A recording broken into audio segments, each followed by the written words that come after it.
আসসালামু আলাইকুম। প্রতিদিনের মতো আরও একটি নতুন ডেইলি ব্লগ দেখার জন্য স্বাগতম জানাচ্ছি আমার সকল প্রিয় আপু ভাইয়াদেরকে। আশা করছি যে যেখান থেকে বসে আমার এই আজকের নতুন ভিডিওটি দেখছেন সবাই খুব ভালো আছেন আলহামদুলিল্লাহ। আমরা তো সকালবেলায় রান্নাবান্না কাজ কমপ্লিট করেছি। সকালে যার যার কাজ ছিল সব কিছু খুব দ্রুতই শেষ করে নিয়েছি। আর আমরা ৩ জা মিলে যাচ্ছি মকসিদপুর। আমাদের একটু কাজ ছিল।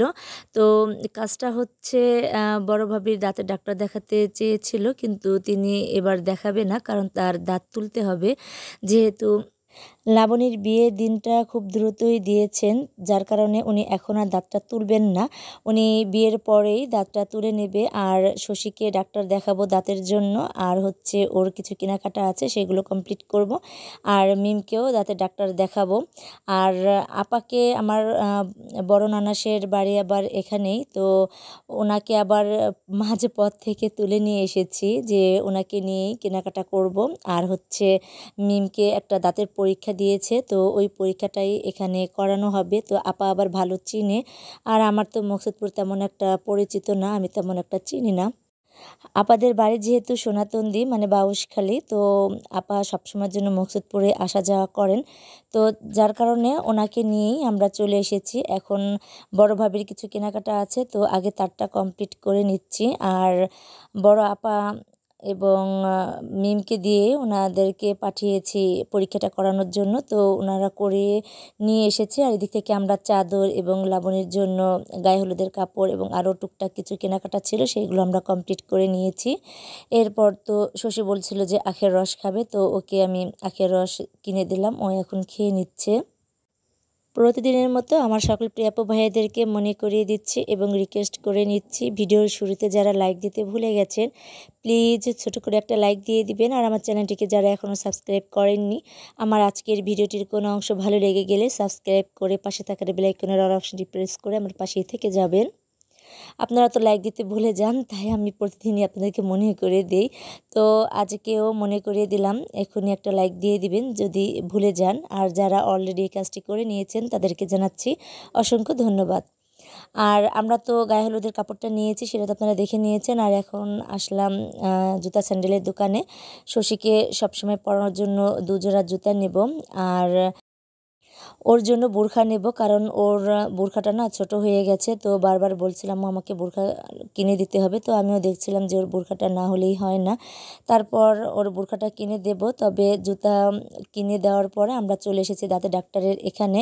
তো প্রথমে মিমকে দেখেছে, তারপর এখন শশীকে এখন দেখে নিচ্ছেন উনি। তো ওনাকে বললাম যে ওর কি সমস্যা হচ্ছে, তো বললো তেমন কিছু সমস্যা না, একটু সমস্যা হয়েছে। তো উনি একটা পেস্টের কথা বলেছেন, তো ওটা ওকে 1 সপ্তাহ নিতে হবে, তারপর ওনার কাছে আবার আসতে হবে আর কি।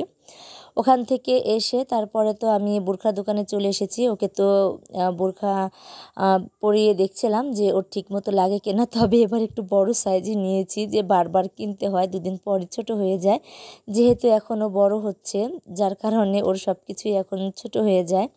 তো বললাম একটু বড় সাইজ নেই। আর এখন যেহেতু বৃষ্টির সময়, সামনে তো বৃষ্টি নামবে, তো বললাম যে 2টাই লাগবে।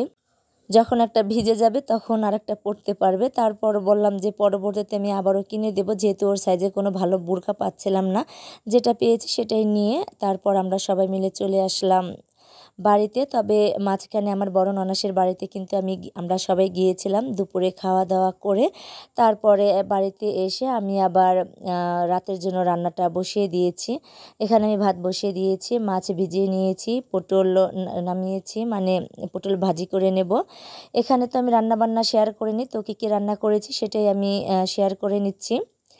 এখানে আমি লাল চালের ভাত রান্না করে নিয়েছি, আর হচ্ছে পটল এবং মাছ আমি ভুনা করে নিয়েছি। পটলটাকে আমি ভেজে তারপরে আর কি ভুনা করেছি। আর এখানে ডাল রান্না করা আছে। এখানে দেশি মুরগির ডিম আছে সেদ্ধ। আর এখানে ডিম ভর্তা, মাছের লেজ ভর্তা, পটলের খোসা ভর্তা, আর হচ্ছে মরিচ ভর্তা।